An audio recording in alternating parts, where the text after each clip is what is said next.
On the 15th of August started like an ordinary Saturday. It was just a regular day for us as a family. And my brother went into the town to buy a pair of jeans and a pair of boots for work.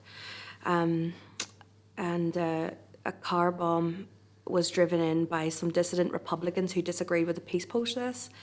And they parked the car at the bottom of the town centre, and the police evacuated all the people out of the shops down towards the bomb car, and the car exploded at 3:10, and my brother was killed instantly, along with 31 other people, including unborn twins and children.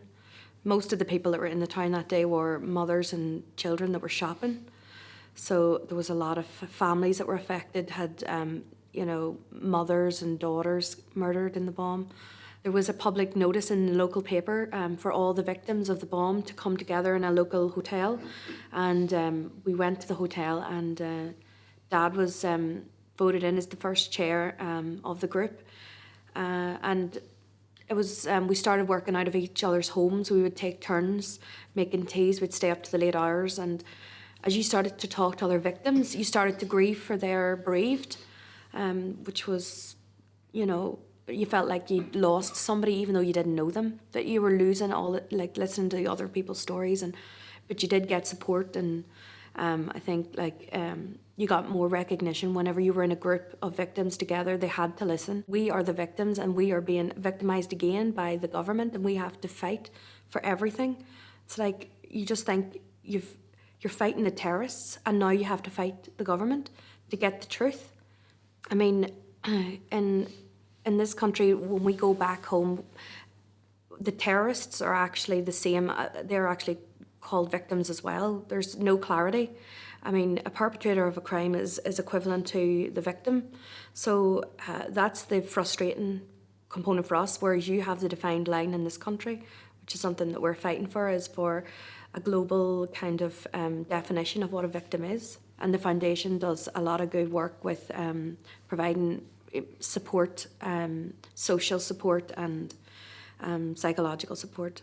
In 1984, my uncle Hugh, Dad's youngest brother, was murdered in an IRA ambush attack just outside Omagh. He'd worked for the security forces as part-time UDR officer, and he'd actually, it's not the done thing for a Catholic to be working in the UDR.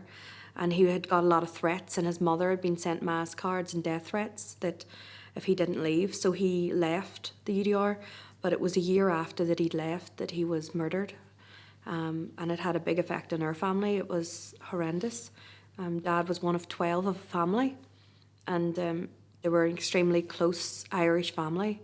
And I think our childhood just completely changed after that, because then my parents became so overprotective of us, and nervous and suspicious, and when you were going out anywhere, they would say to you, don't kick like an empty packet of cigarettes or anything because there could be a bomb in it, or it's just, they were very overprotective. And Dad was like a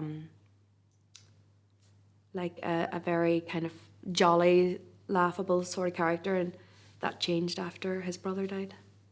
I take a lot of strength from other people's courage, and it's so important for us to unite together, because the terrorists unite together to share experiences and techniques, and that would be a strength of theirs. So I feel that it's important that we take strength and courage from each other to stand up, and we can see best practice and what works well here and what works well in my country, and try and get what's best for everybody. The message to the young people are to listen and read and learn. I think it's important. They might be kind of manipulated by a certain narrative of what history is telling them.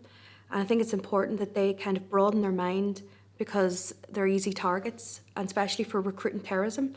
And I think it's so important for them to kind of think outside the box, go and do their own research and learn, and don't be spoon-fed by others, because it's not a romantic kind of a lifestyle. It can, terrorism can be looked at as like a sexy kind of thing to be getting involved into, but I mean, it kills people. They have to see the bloody pictures of the deaths and the destruction and the hurt that they cause in families.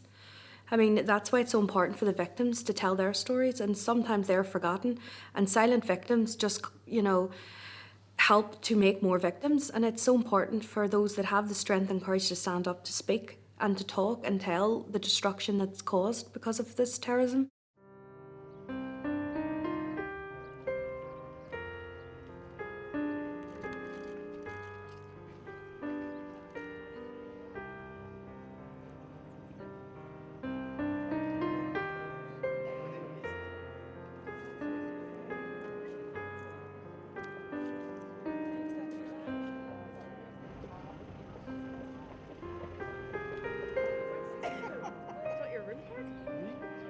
Where did you find that? Just there.